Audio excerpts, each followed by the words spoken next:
sommes en direct de Dakar avec Mansour Faye, ministre des Infrastructures, des Transports terrestres et du Désenclavement. Bonsoir monsieur le ministre et merci d'être avec nous. Tout d'abord, le nombre des victimes de ce tragique accident a-t-il évolué ces dernières heures?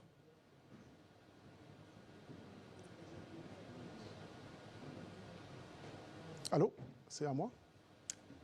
Mansour Faye, est-ce que vous m'entendez? Oui, je vous entends maintenant, je vous entends. Oui. Ma première question consistait à savoir ce qu'il en était des victimes. Est-ce que le nombre des victimes de ce tragique accident a évolué ces dernières heures? Oui, le jour de l'accident, il y avait 39 victimes décédées, 100 blessés.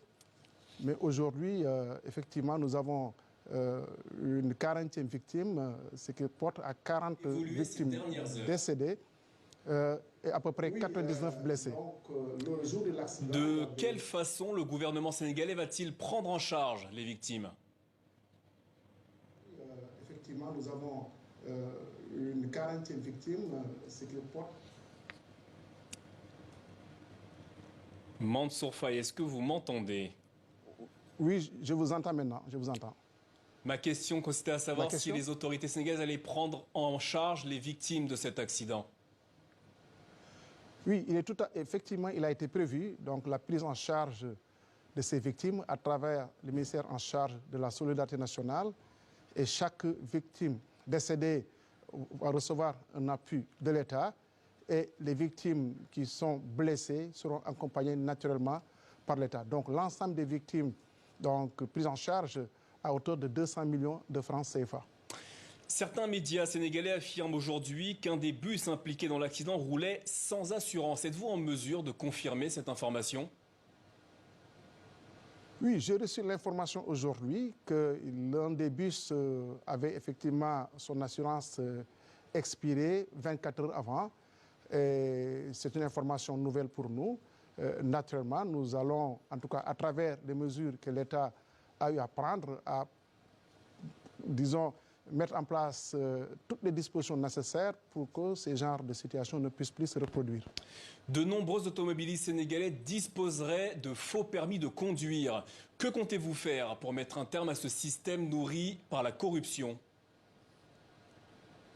Vous savez, le Sénégal a mis en place un dispositif de nouveaux permis, des permis biométriques, qui permettent maintenant d'avoir des permis en bonne et due forme, et lutter contre ces permis qui ne sont pas donc, en tout cas, qui ne sont pas passés par les circuits normaux. Et aujourd'hui, nous sommes dans la phase pour généraliser ces permis biométriques. Et à l'issue de ce processus, il n'y aura plus de faux permis à l'échelle nationale. Les contrôles techniques seront donc gratuits pour les véhicules de transport de personnes. Comment le gouvernement sénégalais va-t-il s'assurer que cette étape cruciale en matière de sécurité routière soit bel et bien appliquée et respectée? En fait, c'est une mesure transitoire, puisque aujourd'hui, à l'échelle nationale, nous ne disposons que d'un centre de contrôle technique sur banc. Dans les régions, le contrôle technique étant visuel.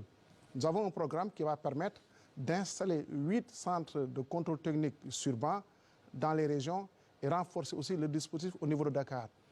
Présentement, pour permettre aux véhicules de transport public de personnes de repasser le contrôle technique, cette mesure a été prise pour 3 mois, de faire passer l'ensemble des véhicules de transport de personnes et de marchandises sur le contrôle technique à banc pour davantage, en tout cas, veiller sur les questions techniques de ces véhicules. Et l'État prendra toutes les dispositions nécessaires pour accompagner ce processus. Et cela, effectivement, l'une des mesures, c'est donner 3 mois aux autres véhicules, les particuliers, 3 mois de répit, permettant ainsi de gérer l'afflux de véhicules de transport de personnes au niveau du centre de Dakar. Pourquoi l'application de l'interdiction des transports de bus la nuit, déjà prise en compte par le passé, n'a-t-elle pas été mise en place? Une bonne partie des accidents se passent la nuit entre 22h et 6h du matin. Et ces accidents concernent plus de, disons, 75% des véhicules de transport public. Donc la mesure qui consiste à agir sur ce facteur nous a amené à réglementer maintenant les heures de transport de personnes publiques de 23h à 5 heures du matin. Oui, monsieur le ministre, ma question était sur le fait que cette mesure avait déjà été prise en compte il y a quelques temps. Pourquoi n'a-t-elle pas été mise en place? On était dans un processus de négociation avec les transporteurs et le processus n'avait pas abouti. Mais aujourd'hui, l'ensemble des acteurs sont d'accord avec l'État pour la mise en application effectivement de cette mesure qui va survenir dans les 72 heures.